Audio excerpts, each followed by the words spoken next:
మహబూబ్ నగర్ స్థానిక సంస్థల ఎమ్మెల్సీగా నవీన్ కుమార్ రెడ్డి ప్రమాణ స్వీకారం చేశారు.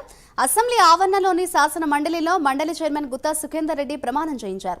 అనంతరం మీడియాతో ఆయన మాట్లాడుతూ జూన్ 2వ తారీఖు రోజే విజయం సాధించాను, అందుకే నా విజయాన్ని అమరవీరులకు అంకితం చేస్తున్నానని అన్నారు.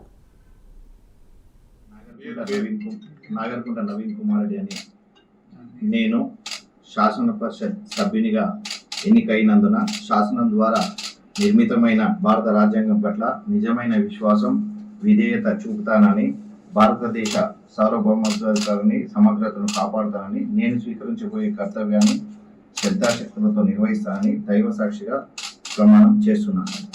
తెలంగాణ శాసన పరిషత్ సభ్యుడనైన నాగర్కుంట నవీన్ కుమార్ రెడ్డి అనే నేను సభా నియమాలకు కట్టుబడి ఉంటానని, వాటిని అనుసరిస్తానని, సభా మర్యాదలను పాటిస్తానని, సాంప్రదాయాలను గౌరవిస్తానని దైవ సాక్షిగా ప్రమాణం చేస్తున్నాను. ప్రముఖ టాలీవుడ్ కమెడియన్ నటుడు పృథ్వీ